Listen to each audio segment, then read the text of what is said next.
Welcome to Shoujo, the podcast where me, Sarah, and my friend Joe, us two wacky folks, get together, talk about shoujo, a genre of anime that is typically for girls, kind of young, teen stuff, romance, all that good jazz. And I'm more familiar with it, being the targeted demographic. And then we have Joe here, I watch obscure anime. Okay. So Hold on. It's not that obscure. These are people know what these old-ass are. Anime. It is old, but it's not obscure, okay? It's tasteful. It's good. So that's Joe. I'm Sarah. Also, we're getting some romance this time. The teen romance has shown up. Yeah. In Angelic Layer a little bit in these episodes, so get ready for that. Yes, it's already delivering more than most shonen. Because if you haven't already caught on, which you should listen to all our other things first, obviously. I think you should start with this episode. I think you should start with episodes 11 and 12. No sense. Well, we're halfway now. We're halfway through Angelic Layer. This is it. The halfway point. We'll kind of go into what each of us has been up to in the last week. I don't have very much interesting things. Oh, someone's been working at their company. Someone's been doing their job. I know, right? Not watching shows. I'm too busy working. Yeah, well, it's like I guess I'll start. I'll work and then immediately take a nap for like 3 hours, and then it's already like 9 at night or something, and then I don't have that much time before it's bedtime again. So I've just had limited time to work with this week. But when I did have of being an time, adult. I know, what a drag. Imagine having children. Nah. No, I simply will not imagine having children. I don't want to. Yeah. Oh, I do. Okay. I just remembered. Before I get into what I've been doing, I did have a nightmare. That I had brought like a bunch of manga with me to, I don't know, it was like at a bookstore or something. And I had my manga from home with me. And at first I thought these people were just checking out my sweet collection. But then I realized they had stolen some of my volumes. So I reported them. I was like, I will seek revenge. I will get my manga back and all this stuff. So even in my dreams, my anxiety about my collection. This is like your prized possession. I feel like you're having all these nightmares about them all going up in flames or people coming and stealing them. Yes. Your collection of books. This is from the age of 13 to 19. All money went to manga, and it's a lot of money. Wild. And yeah. I mean, I took the break for college and I've slowed down, so I'm only currently collecting Noragami and Skippy. I had to buy a second bookcase, so I'm reading books now, just in general. Real books, not and I have some comic books. Your manga. I have some comic books. I bought all the Akira manga, and I haven't read it yet. I haven't even seen that movie. It looks creepy, but I know it's like a classic. It's cool. Well, the animation's super cool, but I've heard that the manga is really good because the paneling and the art's really good also. But I had to buy a second bookcase. That's where I'm at. But I can't imagine how many bookcases you must have. Well, right now I have 5. 5. Yeah, and I've had to double stack. And because IKEA just has really cheap little shitty ones, or Target has cheap ones you can get that are like $20 or $30. So I just get those. And they just look so good together. Yeah, so many books. And then let's see, playing more Horizon Zero Dawn, and I was reading this webcomic called I Shall Master This Family, which is pretty cute. I know it's the name. It's oh god, no more reincarnation crap. Is it a reincarnation thing? I wasn't even thinking that from the title. I started it, took a break, and back, so I don't super remember the beginning of it, but I guess it's this Korean lady who is then, woke up as this young, noble girl, and then she lives that life, and then she gets killed, and then she's or goes back in time as that person, but not the first person she was. She's the kid again, and so this time she's doing things differently because now she has the knowledge of the future. So she got reincarnated once as a fantasy person, and then died lived that whole life and then died, and now she's doing it a second. That's the premise. It's weird. I know, just cut out the first bit. Makes no sense. But anyways, it's pretty nice. I mean, at first I was like, damn, where's the romantic lead? Like, come on. Is it a drama? What's happening? Is it like but so she has like her family, and then like, oh, her dad's the third son, so she's not really in the running to be considered a future heir. She's a girl, blah blah blah. But it's like kind of starts when she's 8, and then she grows up. But so you get a lot of time with just her and her family. So like you really like the relationship of her and her dad and her grandpa, and then her dad like almost died, and I like shed a tear and everything. I was like, no. But is she acting normal? Like if me as an adult went back to when I was 8, I would be like a super disaffected 8-year-old. Like I wouldn't want to go to elementary school. I'd be out. Well, I mean, I'd be like, I know calculus. I'm leaving. So she's kind of, she is a kid, but she's trying to find subtle ways to like turn things in her favor by interrupting things or changing the direction. Because basically she wants to set her dad up for success and prevent him, because he like gets this illness. So she like ahead of time has this lady start developing a cure for it. And like she takes a lot of preemptive measurements. So she's very ambitious. To pretend to be 8 for a whole year. I know. Nonstop. That would suck. And then having to pretend to be 9 as if you weren't like 45 or whatever. Yeah, that'd be tough. That'd be awful. It's like a nightmare world. Yeah. Well, speaking of which, there's another web comic called My Reason to Die, which is a very dramatic one. Oh, well, actually, this is a huge spoiler alert. So if you're reading that, just skip like 30 seconds. But it turns out that it's this girl and this guy that she's into, and he's been living this same life over and over again. Like his whole life, he has to keep living over and over again. Nightmare. Yeah. So long. Like how much life of the same life you have to live is just exhausting to think of. Like, oh, I gotta do this all over again. It's like Groundhog Day, but it's your whole life. Yeah. Awful. I mean, I guess you could do things different. So maybe that's like a little bit better than just like one day. Well, essentially, it's like he's trying to figure out the thing he needs to do so that this stops happening. Sure. But yeah, that'd be awful. That's all I've really been up to of notes. So what have you been up to, Joe? What have you watching, playing? I'm watching original Macross. I'm watching an anime from the 80s. Yep. As I'm sure you're surprised to learn. Mm-hmm. Yeah, so Macross is original Macross was supposed to be comedy spoof of Gundam or something, but really just became its own show. And also, if you watch it, this is clearly a thing that's like, oh, in the like pitch for the show, that was the pitch for the show, and then when they started writing it, that's not at all what is happening. Yeah.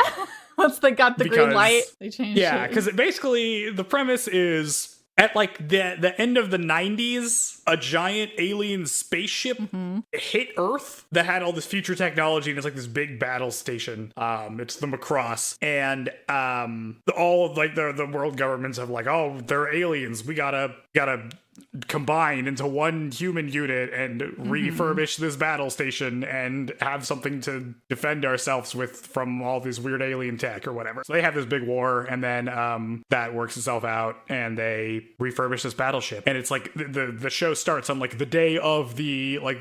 Finally, the battleship's gonna set sail, and they get attacked by a bunch of weird aliens. It's crazy. It's like pretty good though, in terms of what is happening like with the lead characters. How so? One of the problems Gundam has is that it writes women pretty bad. Oh, dear. Normally, they just don't get stuff to do. Or, like, whenever they try to do a romance thing, it's not very good because most people are just, like, shouting the themes of, like, what their character represents all the time.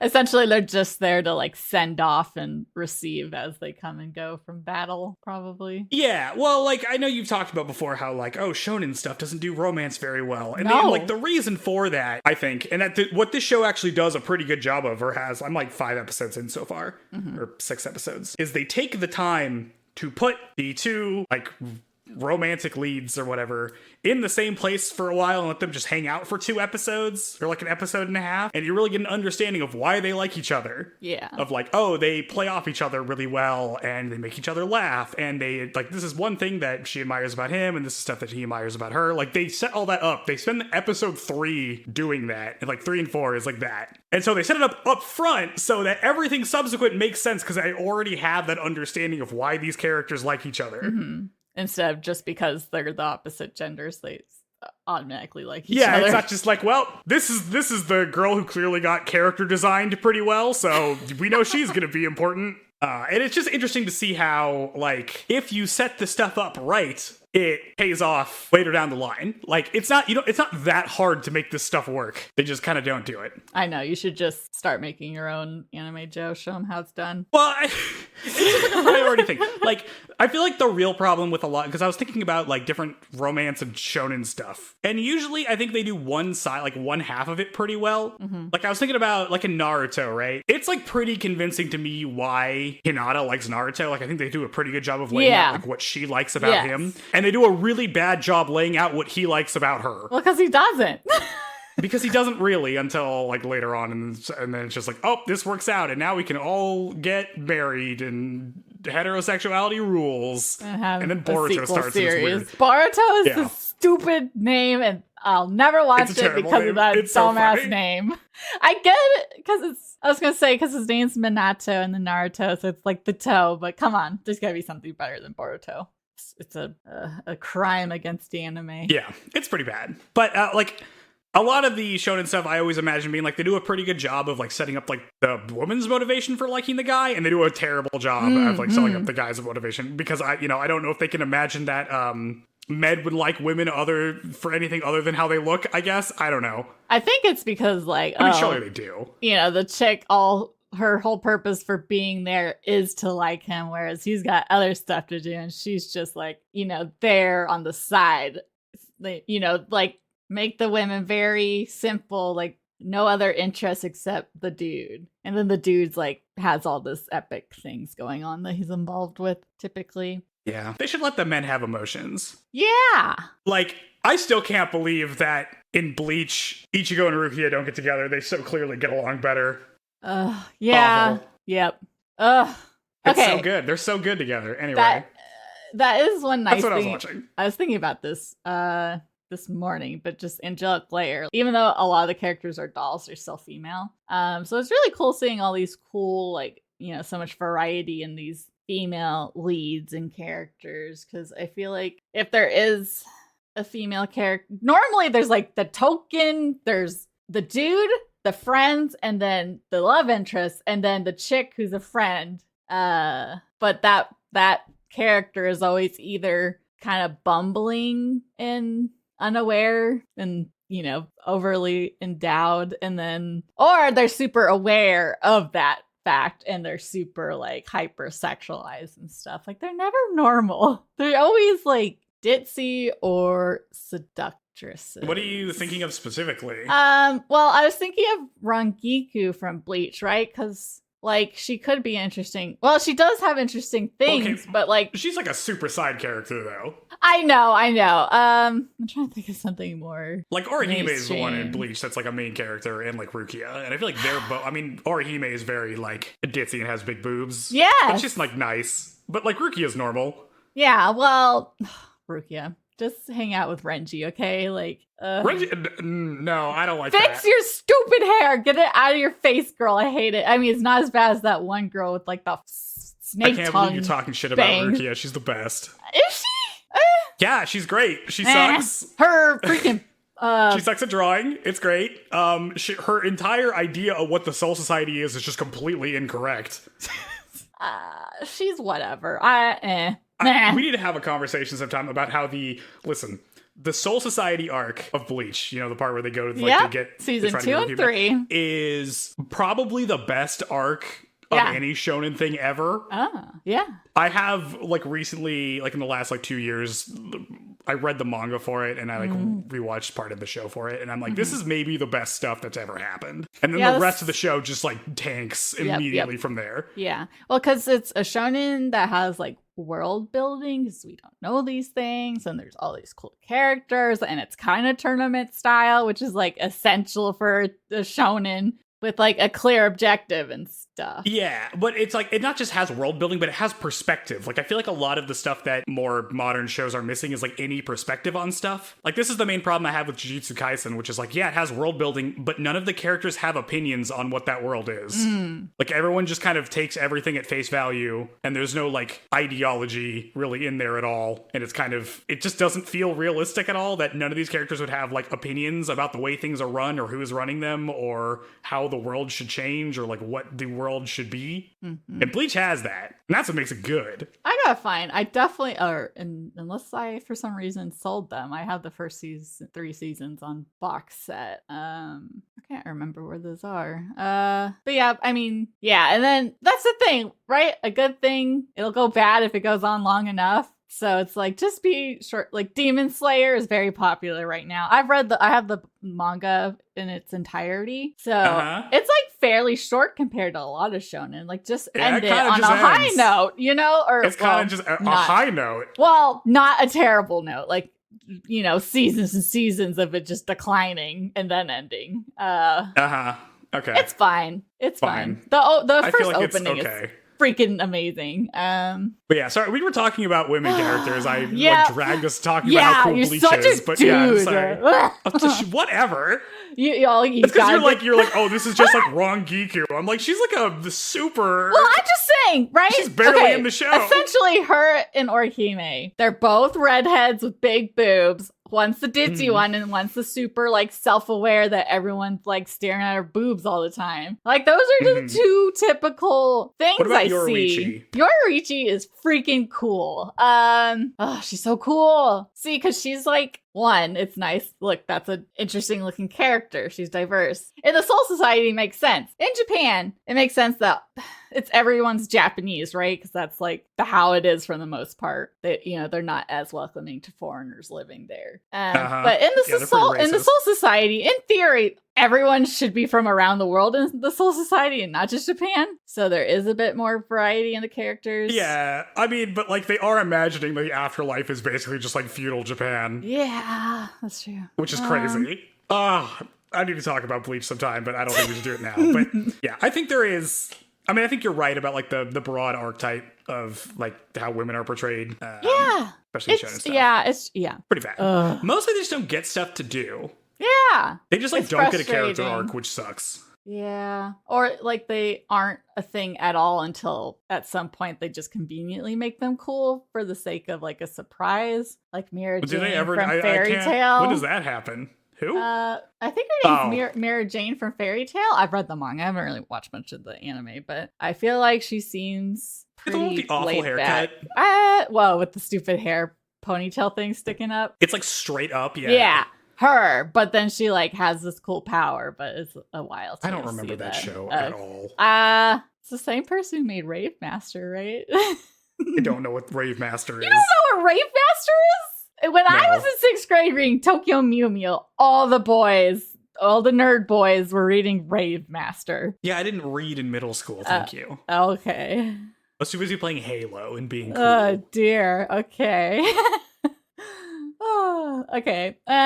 Anything else you wanted to discuss before we get into episode 11? I have other things I'm watching. I think we'll talk about them next week, though. Okay. Yeah, gotta save it. And I'll go on like a long thing about how Star Wars Rebels is really good. Rebels. For that. Okay. But yeah, so now we'll have Joe Angelic read Layer his lovely script that he agonized over. Yep. Let's go. Halfway through the show. Woo! I think. Yes. Yes.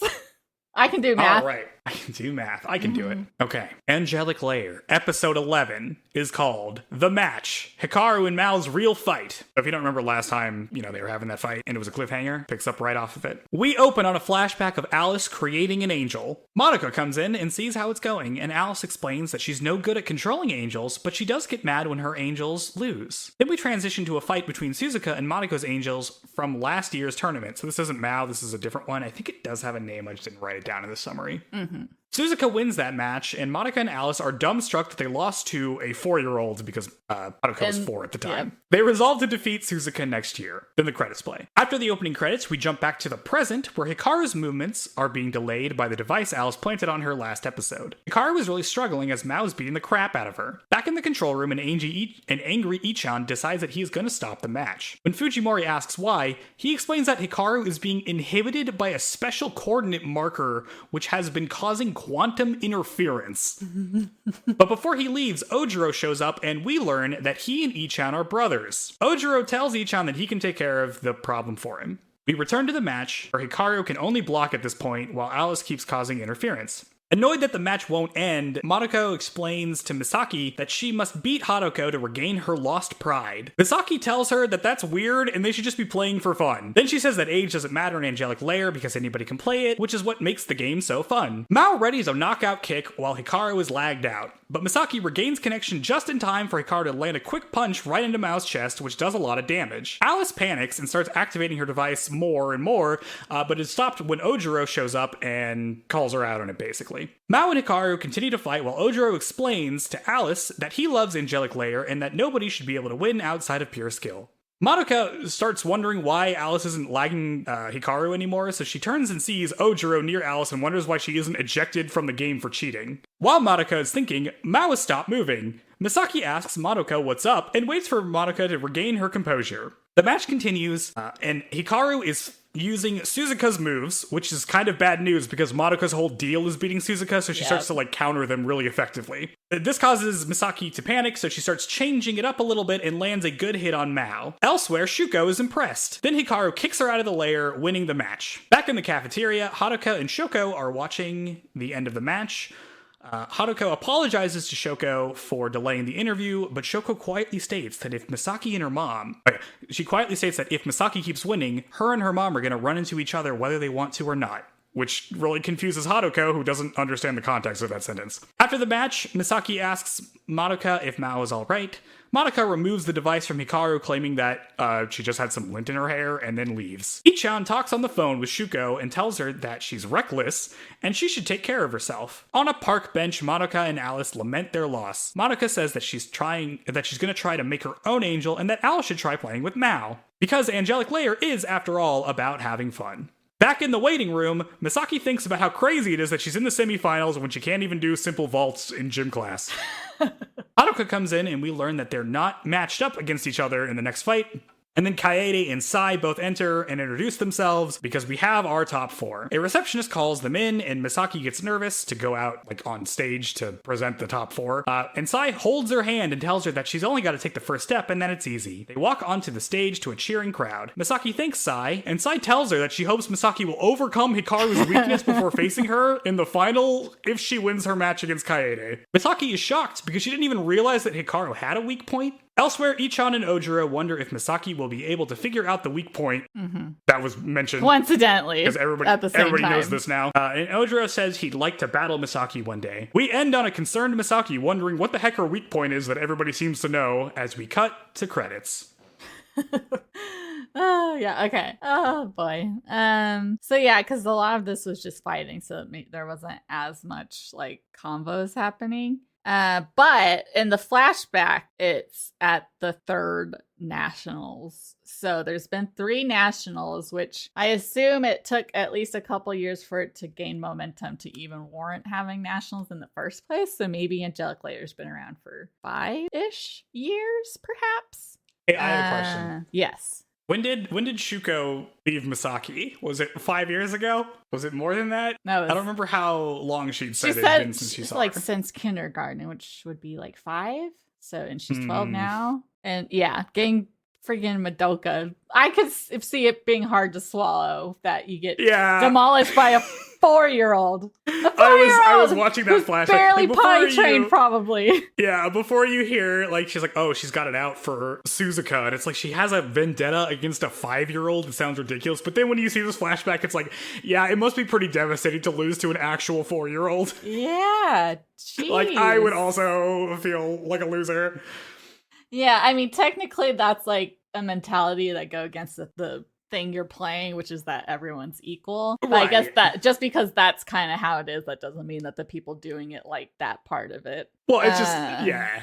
I mean, that's Misaki's whole thing, and like it makes sense, but also it must be very jarring, especially for like a sport that's only been around for like 3 years, to be like, it's so equal that you can lose to literally anybody, even a 4-year-old, which you would like never lose to anything else in a competition against a 4-year-old. Mm-hmm. You know, like you can beat a 4-year-old at anything. I can beat a 4-year-old at anything, except for maybe Angelic Layer.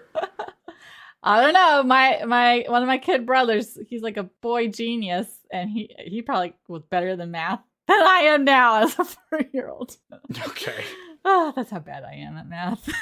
I have some notes about the doll that Alice is making in the flashback. Mao. It's not Mao. Is it? Oh, no. It's the previous version of Mao. Okay. Yeah. It's the similar aesthetics. Unpyo? Yeah, something like that. That's the doll's name is Unpyo. I think I saw it on like the display when she was fighting Suzuka in the flashback. Mm-hmm. Also, like I think Alice just always makes cat girls. Yeah, I mean, because also that's has a popular cat ears thing we see like in anime. Very funny. I also have some, like, when she's making it shows that stats screen that we saw. Mm-hmm, mm-hmm. So I can do a comparison between Unpyo's stats and Hikaru.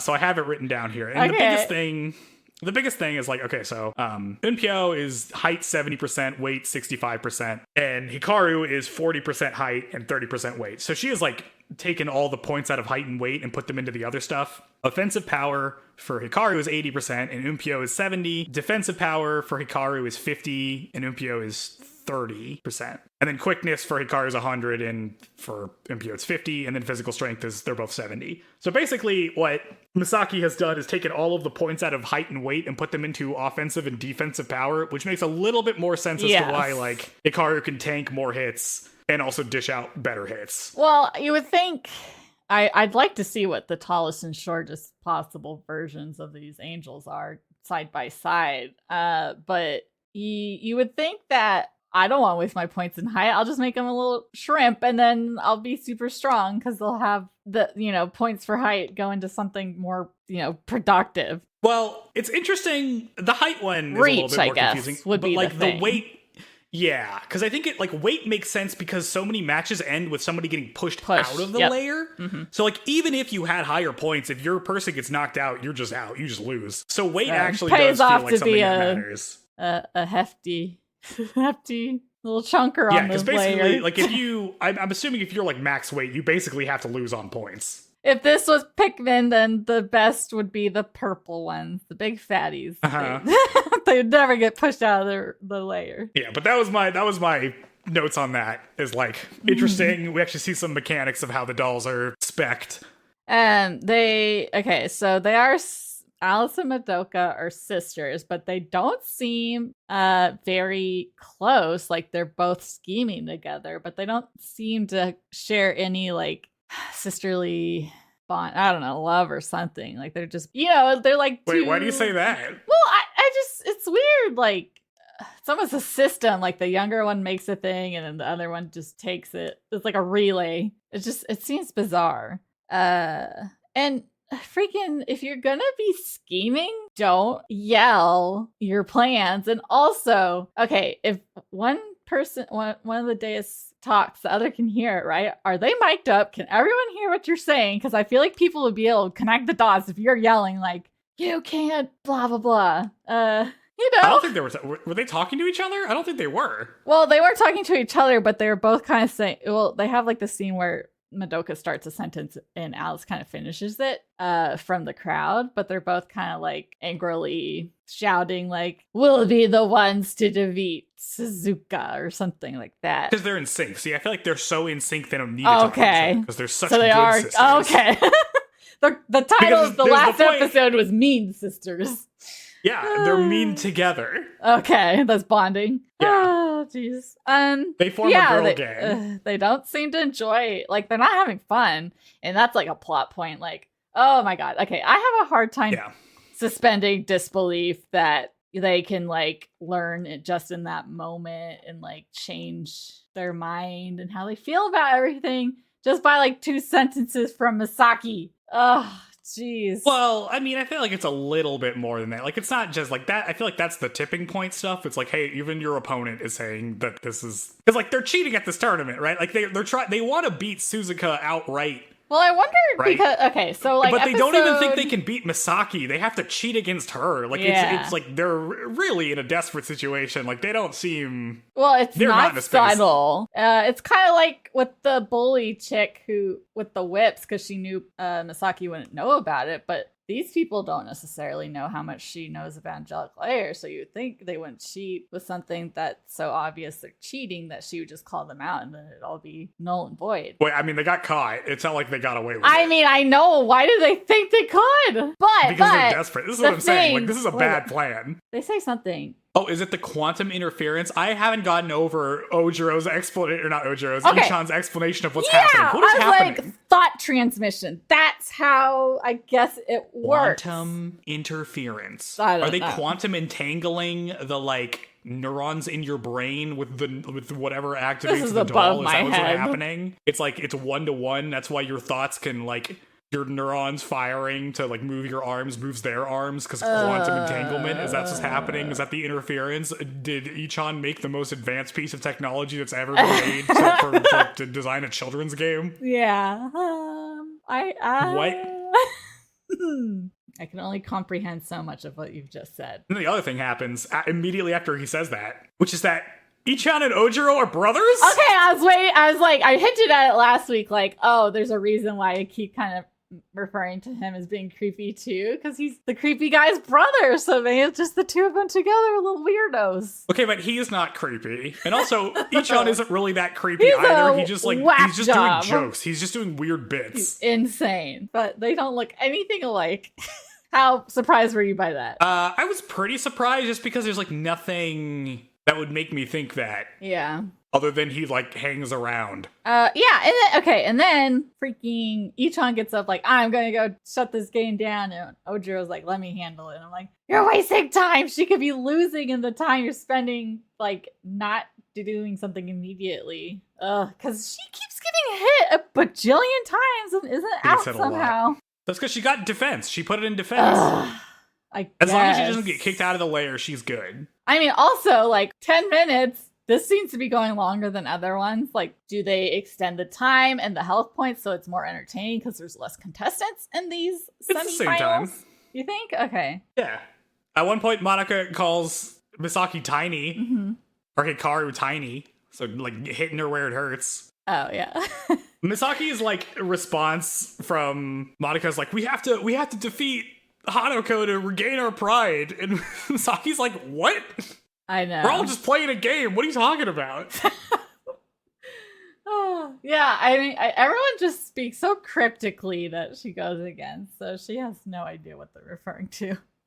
Yeah, well, it's just, like, weird, because she is not tapped into, like, she's competitive in terms of, like, she wants to play good games. I have a note here that's, like, Misaki's just like Goku, because she just wants to have good fights, but she's not competitive in terms of, like... She's doing it for fun and not because she's like scoring notoriety or, like, you know, becoming, like, they talk about being like, oh, shining in the layer. That's how an idol would do it. But she doesn't, like, really want to be an idol. She just wants to play good games. So the idea that people care about, like, the status... I guess it's more than winning. The reason she wants to win is because then she can continue playing Angelic Layer. It's not about beating someone, but it's the continuation of this thing that she's found that she loves so much. It's like the positive form of competitiveness and none of the negative aspects of being competitive. I thought it was cool that Misaki is, like, trying to copy all of Suzuka's moves, but because she's fighting the person who specializes in fighting Suzuka, they all backfire really badly. Good. Stop. That's cool. Doing that. Stop using someone else's. Like, you're just an imitation, a pale imitation of Suzuka. Well, that's probably her weakness, right? Because, like, when she changes it up, the thing she does is she jumps super high in the air in the same way that, like, Athena does. Just but instead of falling shooting an back energy to ball, another thing. she just kicks her because she can't shoot an energy ball, which is pretty funny. What is the speed at which these dolls are falling? You would think that's enough time to dodge, like, from going up high to falling down and kicking. I feel like you could dodge it. Yeah, but I think Matt was also in the air, and you can't dodge when you're in the air. Okay, I guess. Wait, there's a part where Shoko is watching from outside on the big screen, and she's like cheering for Misaki, and I just made a note, like, if you don't want to see your daughter, don't cheer for her to win, because that's just going to be the inevitable outcome. If she keeps winning, is you're going to see her. Yeah, that's what Shoko says out loud. Yeah, Shoko, you're weird. Yeah, I understand less of Bizarre Shuko's deal now character. than I did at the beginning of the show. And, like, I don't understand, like, what's that conversation she has with Ichan where Ichan's like, oh, you're so reckless. Go rest up. Like, how is she reckless? Like, why are you... I don't understand what these people's motivations are. I don't understand what's going on. I mean, okay. Is Shuko gonna die? Well, what's here's going the on? thing. You don't Like want a her terminal to illness? exert herself so much. Why is she the only person you're using to test these things? Like, couldn't you have alternates that could, they could take turns doing this strenuous thing rather than one person only? Yeah, well, apparently Ojiro can't, his own brother. Apparently he can't Yeah, either. 'Cause what is he doesn't seem that? to play. I don't know. Should It's be weird. able to. I don't understand. So, okay, Misaki, I'm getting tired of you doing the cringy, like, oh, is your doll okay? I hope I That's didn't what that's hurt who her. she is. Bleh. That's how you know she's nice. It's because she asks if the doll is okay after the match. It's a doll. Oh god! I hate her. You're Obviously, such a hater. I did not form special bonds with dolls as a small child. Yeah, but this is like her whole deal also. I guess This is like what makes her good at how Angelic boring Layer is that she bonds was with her doll. It's like, life that Oh my God. she had like nothing. What'd she do with her time before? Just she cook? moved to Tokyo and by cleaned. herself where she knew nobody. Oh, that's the first interesting thing she did in her life. She's in middle school. What do you want? I don't. Interests. Have interests. You're still an individual, even if you're a kid. You still have things you like. She does. She likes Angelic Layer. Now, but I'm just saying 12 years of no... She lived in the countryside. Passion? She didn't have anything to do. She lived with her grandparents. I don't know. Hospice care. She loves hospice care. Yeah. Uh-huh. Yep. Do we think Misaki realizes that the device was there? Because, like, No, Monica, she's like, pulls dumb. it off and it's like, oh, there was some lint. And it's, like, the least... Madoka. It's, like, the biggest no-sell ever. Yeah. And she just walks away. Like, But, like, okay. Misaki knows She's that just there's never something gonna delaying her question thing. again that there's something wrong. I think she like, knows. I was gonna say, if she doesn't know, then is she gonna be worried that that's gonna keep happening? Hikaru's defective? No, it doesn't get. She doesn't think that deeply. I don't think. I mean, it doesn't get commented on, but I feel like she has to know something was weird because then it resolves. Well, they should get in trouble. They should be banned from competing for several years, suspended. Like Will Okay, this Smith is why from this the- is why Ojiro wouldn't handled it. It's like you can resolve this peacefully. I mean, Misaki wouldn't want that. No, cheater. Well, I don't care. There's rules. There's rules. It's that true. You must I don't be think punished Alice- for breaking. Should be able to make quantum interference devices. Yeah, that's true. What up with that? How does she have access to that technology? What's going on? See, if this was a longer running show, there'd be some mysterious character who had given them that thing, and that they were Yeah, the one that would be pulling bad, the evil though. strings from behind. That happens That would so suck. much, like I would hate Naraku that. from Inuyasha or something. But no, they just are evil all on their own. Let's see. My next note is when Misaki is like in the they're getting introduced as like the semi-finalists. Finally, the peanut gallery has met her. Yeah, they're all here. It's very funny. Misaki, Kaede and Sai walk up, and Misaki is like, "Oh, you're like whatever is Angel's Deus." Like she remembers Blanche. the angels' names and And doesn't not remember them. the Deus' Yep. names, which is very funny. I mean, easier to remember, I guess. That's true. I always refer to Athena by Athena and Yep. not Shuko. I refer Yep. to Athena before Shuko. So Yep. Sai, I already gushed about how cool she is, but I said she's too cool for school. Like, take that school uniform off. You're too cool for it. You're too cool for a school uniform. my note is that Sai can be Misaki's mom. She can. She's being nicer than Misaki's actual I know, mom is like to her. you think she'd be like, icy, like abrasive, put up a wall, but she's not. Yeah, she's like holding hands. So Although, okay, cool. She does turn to her after psychological Misaki's like, warfare. hey, thanks for helping me out. Like, thanks for helping me get over my nerves for coming out here. And she's like, yeah, I hope to face you when you figured out your one true weakness. Oh, sabotage. Does not elaborate. Sabotage. Misaki's like, what the heck are you talking about? Oh boy, yeah, and then and then weakness is. I can't remember because I have seen the show, but I can't remember what it is. I feel like it's just more of a broad thing than a super specific thing. I don't know. Well, because Misaki next episode is going to be very like, oh, it's because I'm small. Because I'm tiny, obviously. I mean, we're talking about Hikaru's weakness, not yours. You've already proven that size doesn't matter.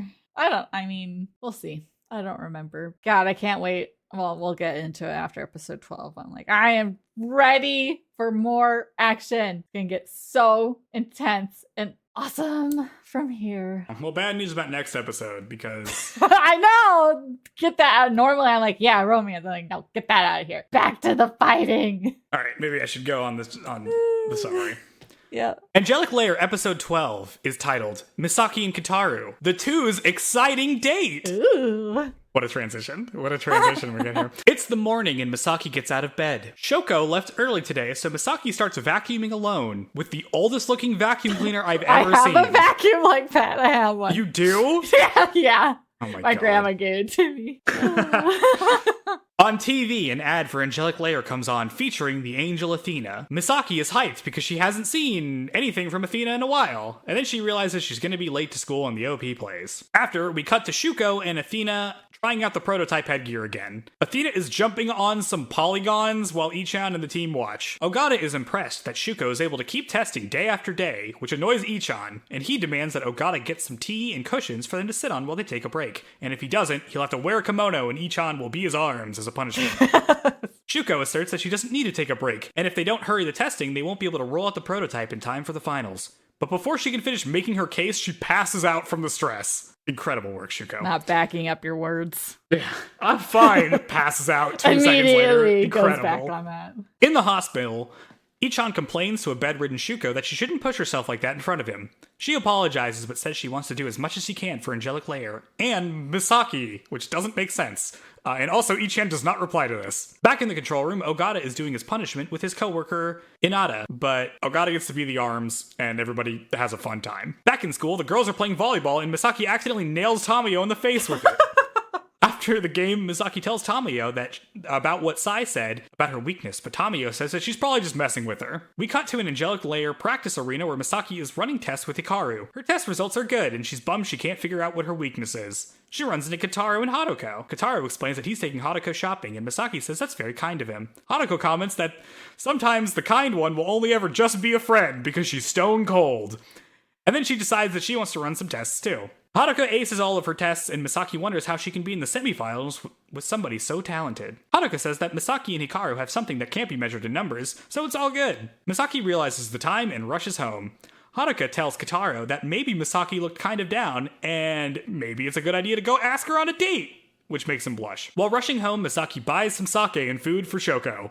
The store clerk asks her if she's in elementary school, which bums Misaki out. She wonders if maybe Hikaru's weakness is being small, just like how Misaki is small in real life. While she's thinking this over, Kotaro runs up and asks her if she's feeling down. We cut to Misaki and Kotaro at the park, and Misaki tells him about Hikaru's mysterious weak point.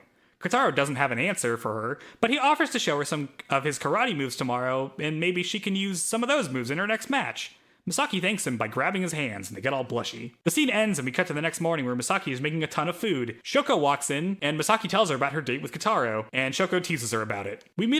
She meets up with Kotaro at the park, and they eat like 3 box lunches that Misaki made. Afterward, Kotaro brings Misaki to the karate dojo he goes to, which turns out is also the dojo that his family owns. It's closed today, so they have it all to themselves. Kotaro goes to change, and Misaki thinks about how she really needs to watch him very closely so she can remember the moves.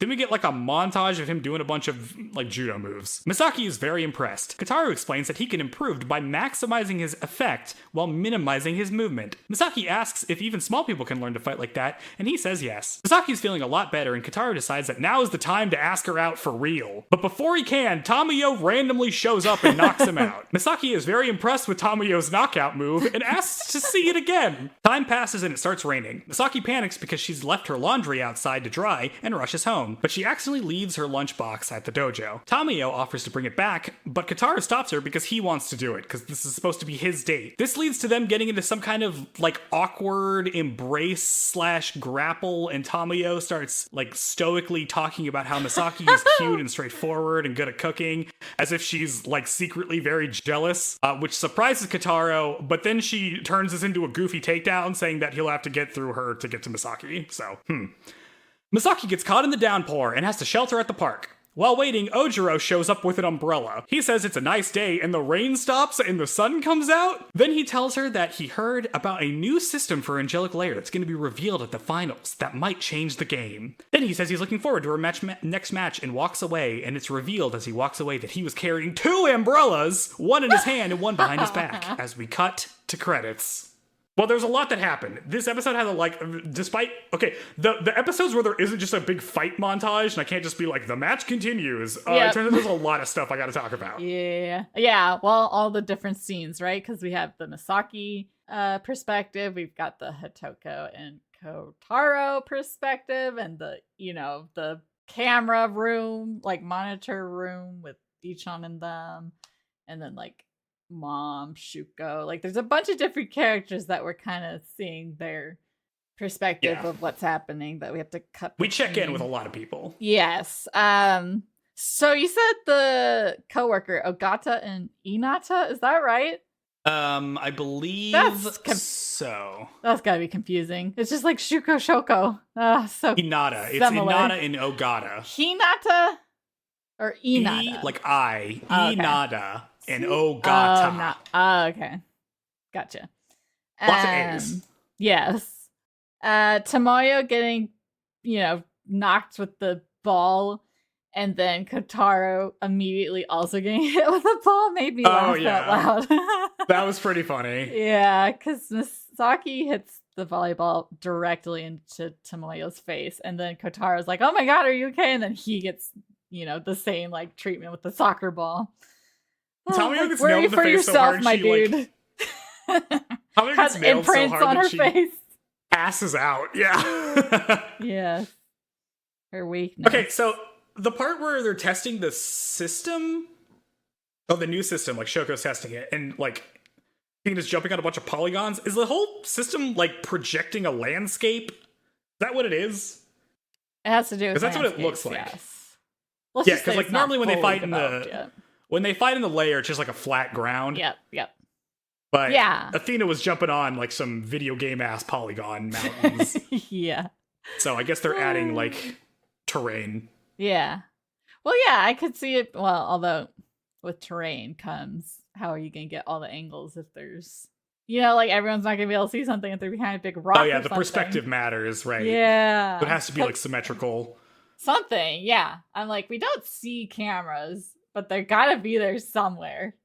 Yeah, well, at the tournament, they're like elevated. Yeah. Like the chairs are lifted up. Like when they're practicing, they're all at like the same level, but in the tournament, they're like above everything. So maybe they look down into it. Okay, so after she's at Piffle Princess and, she does her tests. Takes off. Yeah, Hatoko, but, wing woman. She's there for you. She just likes Misaki. Well, she's like, go get her, bro. Like, okay, at first she's like, oh, you're gonna get friend zoned so hard. She's like, oh, she called you nice. You're friend zoned so bad, my dude. And that same kind of progression of plot, Misaki is running, and as she's running, she's like, what should I get for dinner? It should be something that goes well with sake, because that's what Shoko likes. And I'm like, you're 12. She's like, yeah, my aunt's gonna drink a lot, so it's so funny. Shoko you shouldn't know what goes well with that. Like, what the heck? But I have another note for Shoko. But hold on, I have. I was gonna say, I guess it's just the Japanese of culture. Like they're very much more widely common drinking, because they don't have to drive themselves home. So most people Well, will, she's like, drinking grab at a home. drink after work. Yeah, I guess just. I don't Listen, know. Shoko drinks. We know this. This is what we love about her. Does She's it? cracking open a beer. It's great. Uh-huh. Yeah, that's why she's great. Yeah. I have a comment that Hanako, like we get casual outfits for everybody, Yeah, which finally. we haven't gotten for a while. Yeah. Although I really feel like Hanako needs a hat. Yes, I know it's In her weird seeing casual her outfit. without it. Yeah, she just Like doesn't have something's a hat, and I'm missing. like, you need a hat. Throw on a hat. Oh, Hanako should wear a cowboy hat. That would be good. Little aviators make her even more of a badass. Oh my god, she should wear aviators. Oh, she could be like the freaking sergeant in Apocalypse Now or whatever. Yeah. Oh, that'd boy. be great. Okay, Misaki, I guess, well, now I've answered my own question. Before she was obsessed with Angelic Layer, she was just obsessed with how tiny she is. All she can think about is how small she is. The guy Good selling God. her sashimi is like, oh, what are you, like in third grade? Oh, yeah. And she's like, oh, and she just runs away. She doesn't even buy it. She just leaves. Oh, man. Hit her So where it funny. hurts. She's pretty forward with the, let's see. I feel like when they're having lunch, her and Kotaro, she's pretty forward. She like puts her hands on his hands and stuff when passing the lunchbox, and Okay, she's forward, but this seems like an accident. She's like not trying to do this on purpose. no, but she's also, I don't know, delayed awareness of things. Yeah. Okay, I have a note, like when they first talk in the park before they set up the date, Kotaro stands up and he's like, yeah, I don't know what Hikaru's weakness is, but like maybe you can see my judo sometimes. And he like walks over to some birds, and then Misaki walks up to some birds, and then she like kneels down as if she's gonna pet the birds, and they fly away. Are you gonna pet those birds, Misaki? What are you doing? Yeah, that's probably not advisable. Why is she gonna try to pet those birds? I don't know. Maybe she just wanted to stare at them. Okay, but then they set up a Watch date, them. and then it's the next morning, and I have the most unhinged note Okay, from you've Shoko. A thing referenced Shoko this. says. Tell I sent you a me. message about this. Okay, so in the morning, like Misaki's making like a shit ton of food to like bring on her like. They call it a date. It's not really a date. Meetup. Yeah, the meetup. And Shoko is like, or she's like, oh yeah, I'm gonna like meet up with Kotaro at the park. And Shoko's like, oh, Kotaro, oh, that boy who was given a Gyaku Ebi by the girl in the layer, right? So I looked this up because I don't know Misaki what makes a that joke. is. Or Misaki's like, oh, what is that? Isn't that like a way to fry shrimp or something? And then Shoko like hugs her and is like, oh, there it is, innocent Misaki, we love that. Oh I God, looked what this up. is it? So I looked this up. It's two things. First, a Gyaku Ebi is like some kind of judo move. Like it's called like a shrimp move, right? I was gonna say Evie. That is shrimp. Yeah, so it's a like a judo move to break out of a hold, I guess, and it was kind of hard to look this up. That's one thing that it is. Mm-hmm. The other thing that it is a like specific pattern in shibari, like the rope dear. bondage. Yep. Oh, Where you like tie people's arms behind their back, and it kind of feels to me like maybe that's the thing Shoko's talking about. oh dear. That's Because probably I don't know if it. Shoko's gonna know like this weird judo Okay, that's break out of a hold move, and I'm like, Shoko, why are you talking about bondage? Yeah. Why do you know specific bondage patterns? Well, she's freaky. Like, not She patterns. Oh man, the things. Hell yeah, get it, Shoko. Get it, is Shoko. into. Well, Talk to your niece about this. yeah, And then she I mean, doesn't it's know what it kind is, of like and you're like, oh, how cute, how innocent you are. Shoko, what are you up to? Yeah, of course she shouldn't know what that is at the age of 12. When in Western stuff, there's jokes that go over kids' heads, but not that explicitly referring to. It's more vague innuendos, but that's just straight to. Now that just makes me think of that documentary about Army Hammer because he was into that shibari thing. Oh, dear. It's just I'm like, I have to look this up, and then the first thing I got was like the bondage thing, and I'm like, whoa. What? But then I got like some up? YouTube video for like judo exercises. I'm like, okay, maybe it's this. Okay. I don't know. I have no idea. You didn't know what you're getting yourself into. Google I'm just saying, will now remember that you looked that up. It seems more likely to me that Shoko knows about shibari than about judo. Just based on what we know about her. 100%. Yeah, Right? Shoko is wild. See, that's what I'm saying. She's got this 12-year-old at her bachelor pad now. So maybe that's what that extra bedroom she had was for. This was my rope room. Oh, God, yeah. What a joke. What a wild joke. Okay. Wild. Oh, God. Anyway, Misaki goes on this date and she's like, oh, we should like eat at the park. And she just sits there and watches Kotaro eat. She doesn't eat anything. Yeah, what's happening? What's up with that? Why does it... Oh my god! I mean, I'm sure she eats but she's like trying to like gauge his opinion of it. But it literally, she's just sitting there watching him eat for like a minute. Yeah, she's very intently watching him. Like when he's doing his little judo stuff, she's staring at him. Yeah. So I feel so self-conscious if I was him. Like I'd feel stupid. Like I'm just punching in the air at nothing. It's so funny to me that like his version of having a date is like, hey, want to go see my cool judo moves? But it turns out Misaki is like super into it. Yeah, she is. It's like a subtle way for him to be like, look at this giant place my family owns. I'm rich. Look at me. I'm a big I don't think he's deal. rich. They have a huge property. And this is probably where Hatoko gets all her fighting knowledge from. Her family runs a jutsu. That's probably true. But she's not doing judo. Like, Suzuka's not doing judo moves. Judo's like throwing and stuff, right? Yeah. Oh god. Suzuka's so cool. Suzuka, I feel like Hanako is just watching like martial arts movies or something. Oh yeah.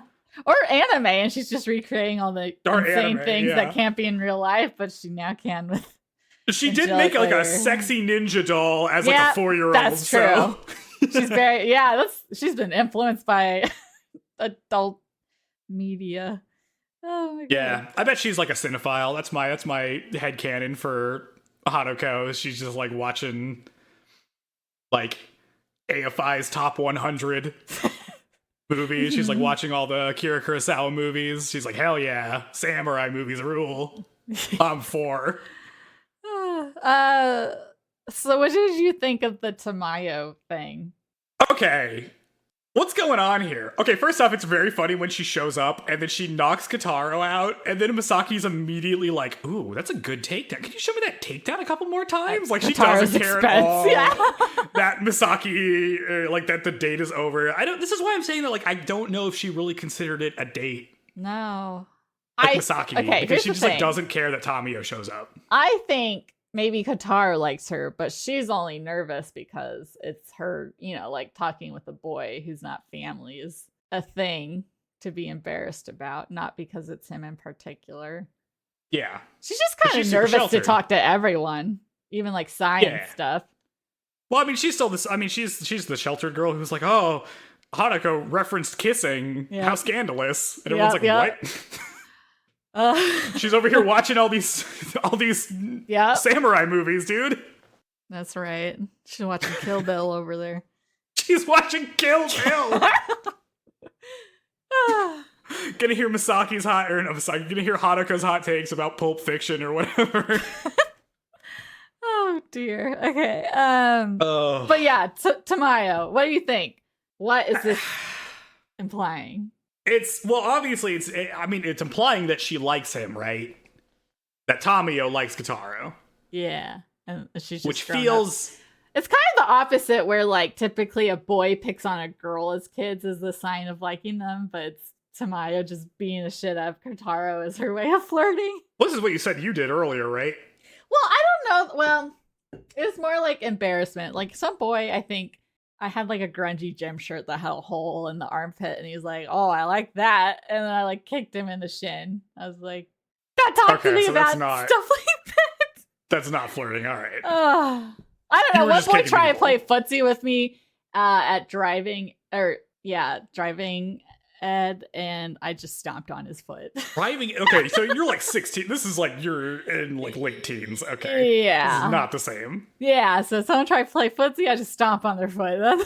That's my how I respond to physical initiation. Okay, so this is not like this. All right.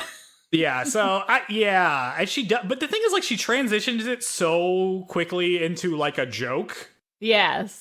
Well, because that's what their relationship is, right? And it's like, oh, he's gonna get weirded out if I'm all serious all of a sudden. Well, but this gets like this is like a pretty good gambit by the show, I feel like, because the show leaves it kind of ambiguous, right? Because Tamiyo has been like such a bit character, like such a comic relief, that it's like this could just be like a one-off bit she's doing, or this could be like, oh, she's finally like showing her emotions about a thing and then backs off of it because she feels awkward about it. Yeah, well, because she's in the past said like, oh, Misaki, you should be my wife, but I guess she's just essentially in her mind building Misaki up to be this, ultra feminine, like what you expect a girl to be, which is so different from her. And of course, that's why Kotaro likes her, because she's so different. Well, but I mean, like Misaki is the kind of like ideal feminine wife. I mean, this is like Shoko's even like, oh, you'd be like, why don't you be my wife? Because like, yeah, she cooks, she cleans, she wakes up in the morning and immediately starts vacuuming. I was like, maybe Aunt Shoko woke up and was like, ooh, is this food for me? And Misaki having to be like, keep your hands off it. Yeah, but like she is doing this. I mean, this is like, I mean, she's even like shy and timid. That's kind of like feminine, ideally kind of not outspoken. Yeah, at least like in Japan, I know that's kind of a demure, passive. Yeah, like she is all that stuff. She kind of is the ideal like passive girlfriend a little bit. Yeah, that Tamiyo is not. Like Tamiyo is like the opposite of that, where she's like big and loud and assertive and physical and funny. I don't know. Mm-hmm. Yeah, she's been very enjoyable. This has been very different than any other moment, because she's never been serious like ever in the show up to this point. Right. Yeah, and I think it's like it's actually some pretty good ambiguity in terms of like, is this the real thing or is this part of a bigger joke that she's kind of doing? Well, I could see it being like, okay, if I just like automatically ship them together and make it super awkward, then maybe it won't ever come to full fruition. Like that'll just be the running joke, so they couldn't possibly actually be together, because that's just the inside joke of their group. All to Tamayo's plans. This also feels like the shoujo stuff, like this drama layout where it's like, oh, like this guy likes the main girl, but like her friend likes him, so there's kind of this weird thing going on. That feels a little bit more like romance drama that you would see more in shoujo stuff than shonen stuff. It's just that, I guess it's all, I mean, this is the most blushes. We need like a blush counter on this episode. So much blushy action. See, okay. When she's staring at him doing the judo, I made a note, like, she's using that Sharingan. Memorize those movements to pull out later. Okay. And then freaking Ojiro at the end. Ojiro, it's so stupid. Tokyo! What are the chances he's following her? He has to be. There's no way because you said he had a second umbrella, so like he does have a second umbrella. I don't know what to make of that. Stalking her. There's no way they organically ran into each other. Tokyo's huge. It is weird. It's weird that happens. It's weird that he has two umbrellas, but when he meets her, he's like, oh, it's a nice day, isn't it? And then like the sun comes out, like he summoned the end of the rain. Like he's magic, but then it turns out that's like he didn't give her an umbrella when he had one. Like, what's happening? I don't understand what's happening here. Is this supposed to be like he missed his chance to have a romantic moment with her? Yeah, this is like the romance, right? So because it also seems like he summoned the sun, so maybe he sabotaged himself. What's happening? It rains when you're with Kotaro, but when I come, it's shiny and bright. And yeah, well, it's like Kotaro got he was gonna shoot his shot, but got interrupted by Tamiyo, right? Yep. Like that, he was sabotaged by somebody else because he exists to get dunked on. Well, I think if he hadn't been interrupted, she just would have been like, "Oh, I don't know, blah blah blah," run away and then be like, flighty. She is not there mentally to have that conversation. No, she's not. I can't. What are you gonna talk about? All it's gonna be is her cooking you food and then playing Angelic Layer. That's your relationship. This is what I said. She's the ideal girlfriend. Is that what if a person makes you food and then doesn't do anything? No, I mean, not in real life. I'm just saying that like in the like imaginary of like a middle school boy, probably. I guess. I don't know. I didn't have any relationships. I don't know what middle school. I feel like you just only see each other at school and that's the relationship. Maybe you eat lunch together and that's it. Well, like, she doesn't have any, like, actual deep relationships with anyone, like, any guys particularly, right? Like, Ojiro's a guy who shows up, says some cryptic shit, and then leaves, which is extremely funny when he's like, hey, I heard they're making a new battle system. Yeah, she doesn't question how he knows that, or... Yeah, it's super But, like, weird. that's all he does, right? Is he shows up, he says some, like, kind of cryptic stuff, and then leaves. It was really weird. It was weird that he was there. But, like, this is the thing I was saying. Like, in Macross, you understand why these characters like each other, so it sets it up. Uh-huh. I don't understand why anybody likes anybody else. The only one I feel like I kind of get is Tamiyo. Like, I get why she would like Kotaro, because they've been friends for so long. Mm-hmm. They, like, hang out a lot. They have a lot of things in common. Yeah. They, like, mess around. I get that. So, again... I understand that one, so I feel like that one should happen. I hope things go well for Tamiyo. Yeah. I feel like that's a common trope in shoujo that maybe we'll see later, but like oftentimes a girl will have like this crush on maybe a slightly older boy that you grow up being close with, and he's just the boy you're closest to, so you just assume that you have feelings for him.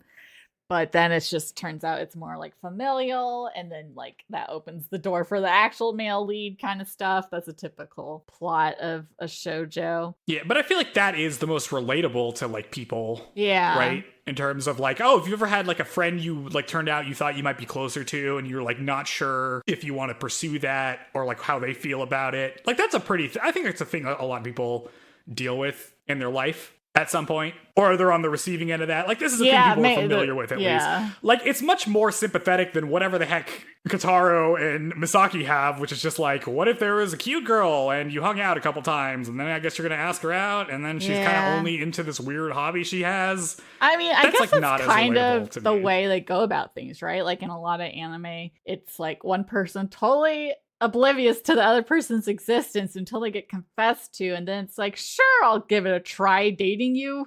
Let's get to know each other as we date, not we know each other and then we date. It's like kind of a different culture there. Like, you just immediately just based off of like one person's feelings, that's enough to consider being in a relationship.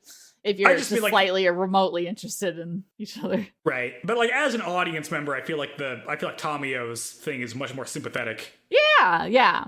Well, then you feel bad because like Kotaro can only think about Misaki.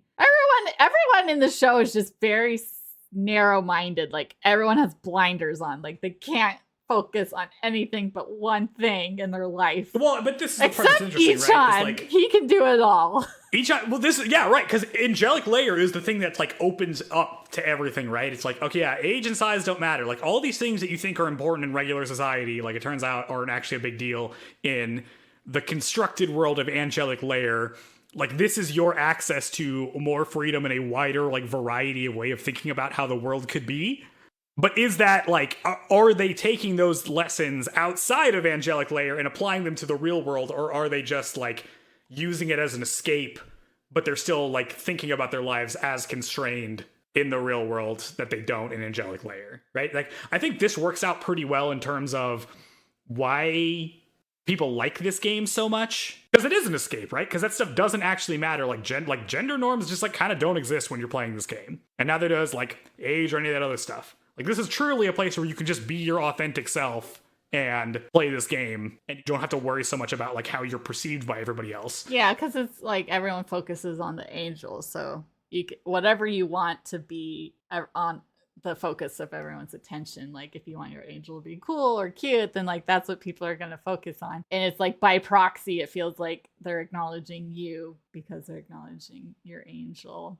Right. So I feel like the tension is going to be like, hey, are you bringing those ideas out into your real life, right? Like, is Misaki going to use Angelic Layer as a way to, like, get over her insecurities of being small in real life and, like, understanding that those are not a reflection of her, you know, self-worth or, like, her true self or any of that other kind of thing? Just because that's how other people may, like, perceive her as. Yeah. Well, I mean, we're halfway and it's already got you thinking. I mean, me, when I first watched this, definitely not thinking that deeply about it. But like, I'm also almost 30, so, yeah, you know. Yeah, wait till you join the club. 30, flirty, and thriving. Better at thinking about stuff as it's a lot easier to think about themes and stuff as an adult than it is when you're watching stuff as like a teenager. Yeah, I'm still pretty shallow and narrow or simple-minded when not consuming things. I'm still banging on my desk saying, "Where's the fighting?" I don't want to see this date things, stuff, but just in a like conspiratorial way, not a like actual what they're intending to do with the character development. I guess as a whole, how are you feeling now that we've hit the halfway mark on this show? And any more predictions heading into the next half? We only get one opening, sadly. I mean, that was how it was we done, don't get like right? a new Every 26 episodes is how it used to be. Now it's like 12 episodes and you get a new, which is way more work. I would try to like write off the first one probably as long as possible. Yeah, I think it's good so far. Like I'm looking forward to the stuff that's coming next. I'll be like interested to see like what her matches are like against some people that are more veteran in terms of like what is Misaki going to learn or like take away from these fights, as opposed to like what she's been doing recently, which is like kind of dishing out wisdom. Mm-hmm.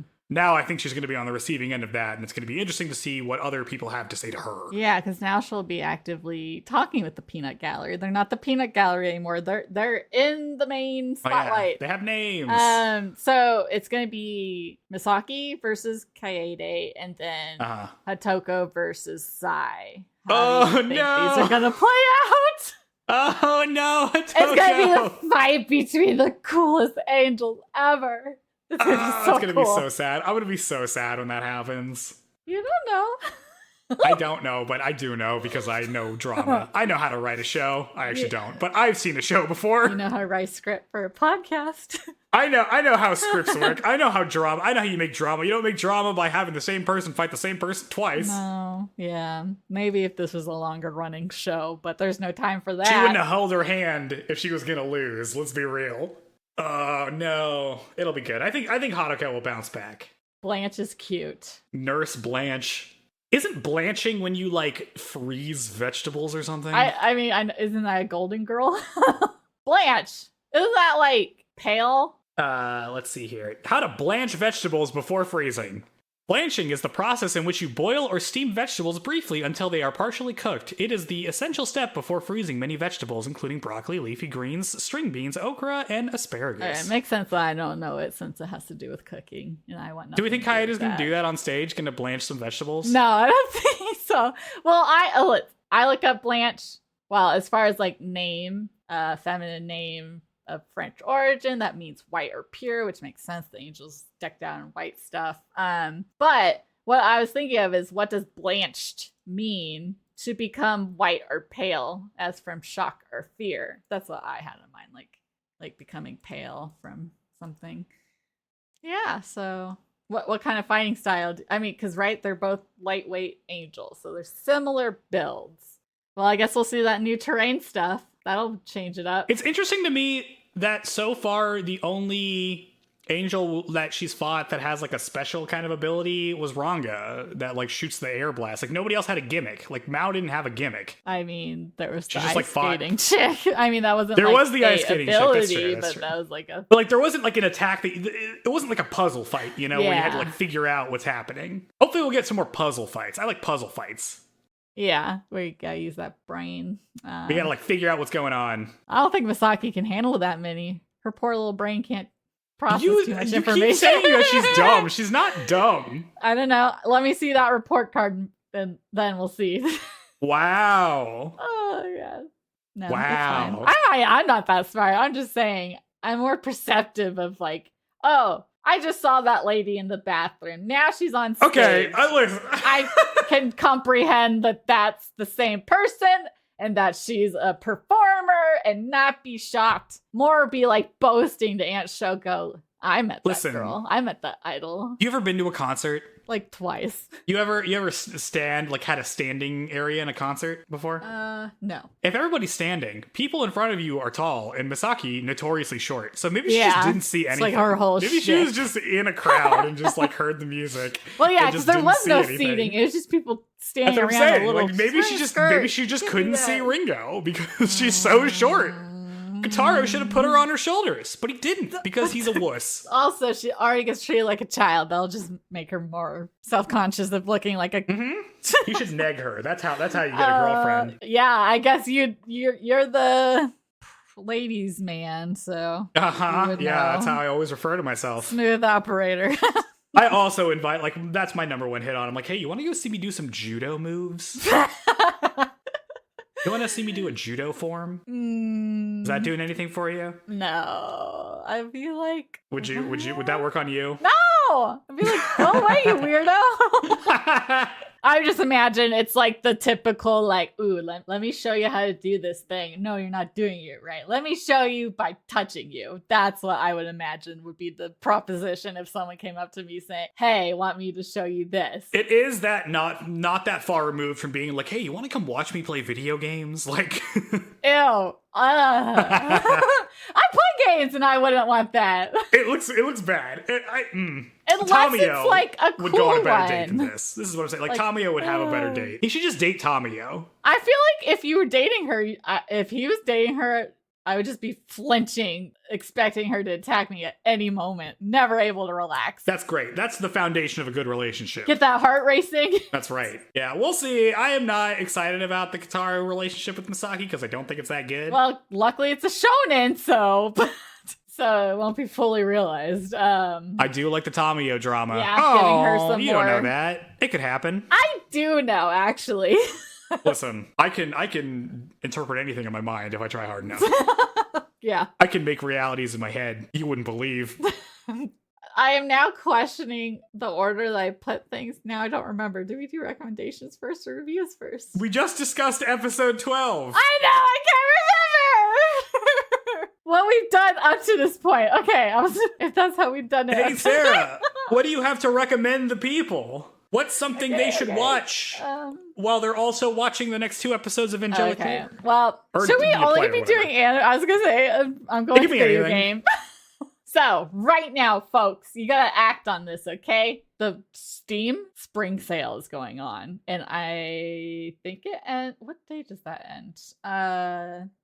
Yeah, so it's a limited time that Mass Effect Legendary Edition is only $9. That's like hundreds of hours, well, possibly at least 100 hours of content for $9 of one of the best video game series ever. I am a huge Mass Effect fan. I have like a freaking custom license plate that's Mass Effect related, and I'm a big dweeb, and it's so good. Life changed. Like I remember my kid brother's birthday because it was like the day before, or he was born the day before Mass Effect 2 came out. That's how I remember his birthday. Oh, it's so good.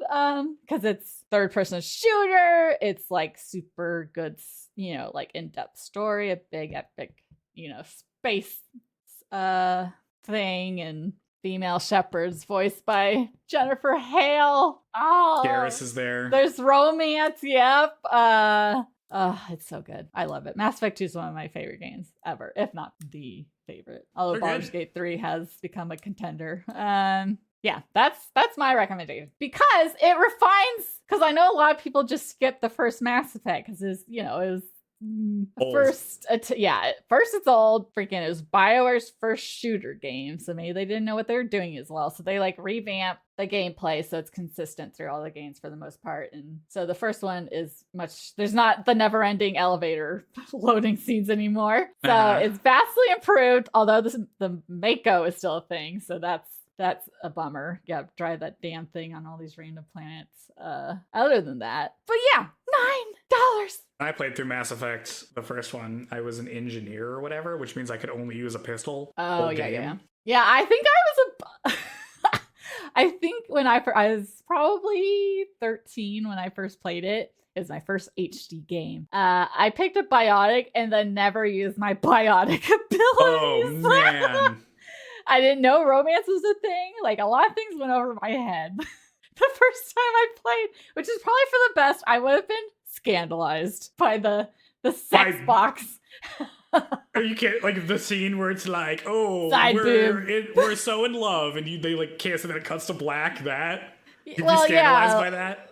Well, because there's like kind of a sex scene, Shepard or Liara with not really. kind of it scandalized Fox News. It's like you and see they their like back. lost their minds about it. Labeled it Fox sex News boxing. loses its mind about anything because they're dumb. Yeah, well, just yeah. Fox News But yeah, makes so if up you're into stuff to get upset sexy about. times, that's another reason to get Mass Effect. Which I would always be like nervous when I was playing it because I'd have to play at my dad's house when I went to visit him. So I'd be like, no one's around, right? Like, oh god, something's about to happen. I don't want It's someone like to walk one into the room. 5-second scene. I don't understand how you're like nervous about this for hours. Oh god. Great series. Get it. Okay, that's my recommendation. How about you, Joe? Well, so early in this episode, I'm like, next week I'll talk about Star Wars Rebels, but I'm just going to recommend it here. Hey, do you like Star Wars? Do you like Star Wars stuff, but you've noticed that maybe the most recent live action stuff isn't that great, particularly? Like maybe it's really obvious they made it in like a sound room or like a green screen and looks kind of flat. Looks like they're cutting corners. Well, you should watch Star Wars Rebels, the 3D animated show from whenever it came out, like 2014. Oh, is this old? Oh, okay. This is different from the Clone Wars or Bad Batch. Yeah, you should also watch the Clone Wars. Okay, so Star Wars Rebels 2014 to 2018. I have watched the first season and I just started the second season. I'm watching it along with a More Civilized Age podcast, so I'm just seeing it now. But it is very high quality. It does the stuff you want Star Wars to do, like have payoffs for character arcs and like development and all this other stuff. The Clone Wars also does this to a certain extent. It's just older and it's like a little bit more... It starts off a little bit more like Saturday morning cartoon show for kids show, but then like after like season 2 and 3, it like really picks up a lot. And you get a lot of like really good stuff of like the Clone Wars and like from the characters of like Anakin and Obi-Wan and all that other stuff. So that's really good. In Rebels, you know, it starts to take place in between the prequel series and like the mainline Star Wars stuff. And it introduces a bunch of new characters, but it's really fun. They do a lot of really interesting stuff there.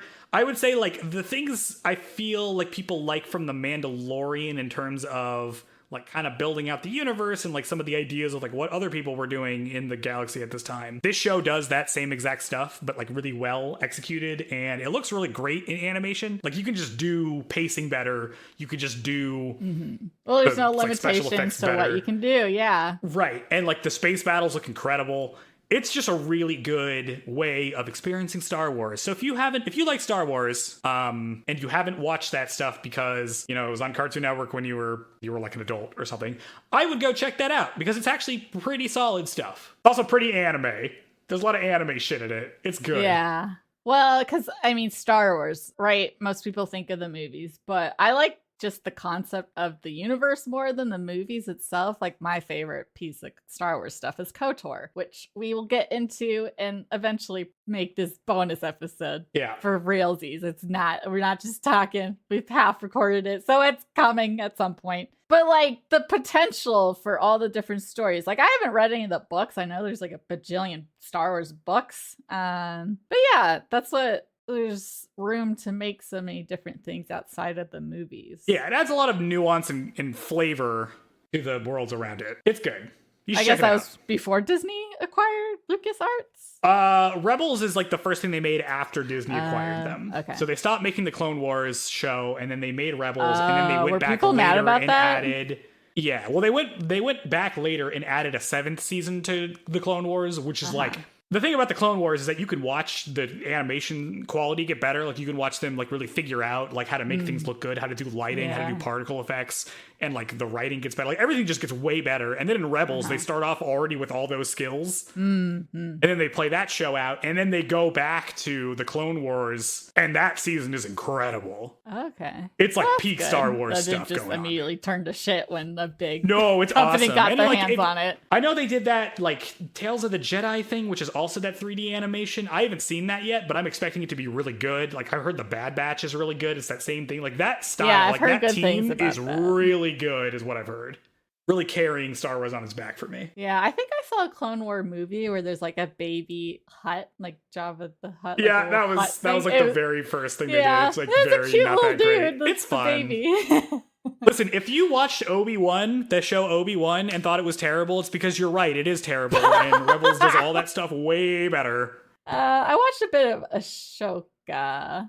I've not seen that, but I just don't think the live action stuff has it. Like the first 2 seasons of The Mandalorian were pretty good, or the first season was really good, and then the second one was okay. And then I haven't watched the third season. I heard it's meandering. I watched a few episodes, but I was like, this is boring. Baby Yoda's carrying this whole show on his tiny back. Yeah. So I haven't. The animated show's got it. They have it. They move at a pace, like they have cartoon pacing, right? Which is like, you can do a lot of stuff. The biggest takeaway from the like live action Avatar thing is that like cartoons can just do pacing faster. Yeah, because you're already in the minds.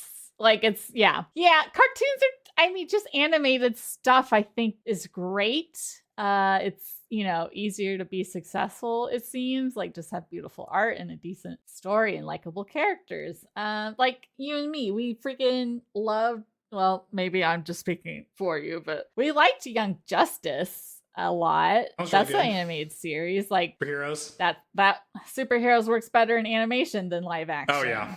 And it's so much cheaper. So why not? Like hand drawn. I don't like the 3D stuff. Live action's really good for like character work, right? Like character drama. I feel like live action works really well.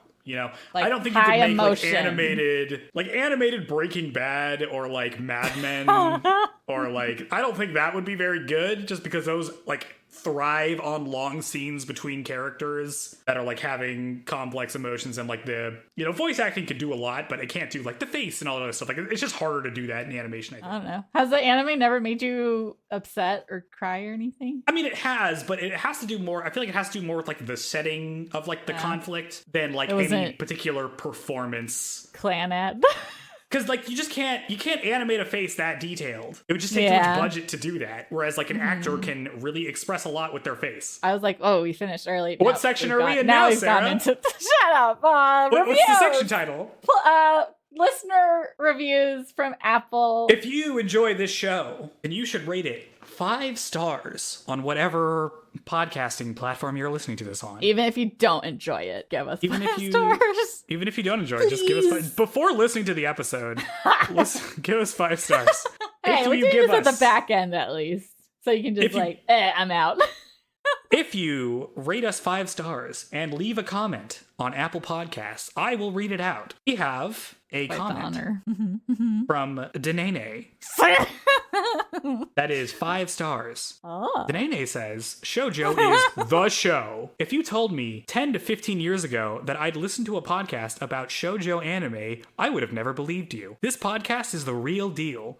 You can tell that Joe and Sarah have so much fun discussing the anime they watch. I enjoy the conversations they have together, bringing their real lives into the anime topics. Feel like I need to watch more shoujo anime, and it's all thanks to them. 5 stars. Thank you, Denene. Oh, Denene. Thanks.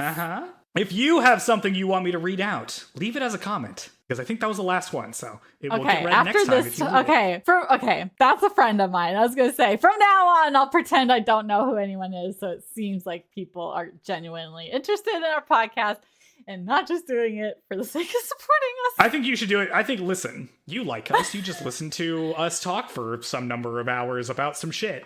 Leave a comment. We're undeniably entertaining. Leave a tongue twister. I'll have to say it. Or don't. That's just a good rate idea. It 5 stars. One day we'll pick a show that's actually on a streaming service, and then it'll be a lot easier for them to watch it. We'll pick but until then, popular, and then we'll be popular by proxy. In off our own merit. So what's going to happen is that we're going to watch something popular, and then we're going to hate it while everybody else is in love with it. And then they hate that we hate it. We're going to have to be like, listen, I know everybody likes this thing, but like, have you really considered what's going on here? I mean, I like podcasts because then it does make me think of different things that maybe didn't come to mind, and then I can consider if I agree with what's being said or not. Yeah, I know, but you know what like online different perspectives. Oh, I don't know. Anime fandom is like. They don't think about anything. Have you ever looked at a my anime list about like anything that like objectively sucks? No, I've never really dwelled into conversations. What's Shield Hero rated on My Hero or on my anime list right now? But like when I read a webtoon, at the end there'll be comments and some. Okay, guys, sometimes I read smut, and so I like. There's always really funny comments at the end. Scandal. I know. You're getting scandalized by the Mass Effect sex scene, but you're reading smut. I'm 30 now. I can take it now. Just not when I was 13. Shield Hero has has a 7.96 score on my anime list. Anime fans are trash. Is that Shield Hero? I've never heard of it. Rising of Shield Hero, the one where he like grooms a child slave and then she like becomes his girlfriend. It's terrible. What? Jail. Oh. He should be in jail. Okay, I should be able to never shoot heard him of that, from but space good with to a know. satellite. Steer clear. Or drop the hammer of dawn I on will this say, fool.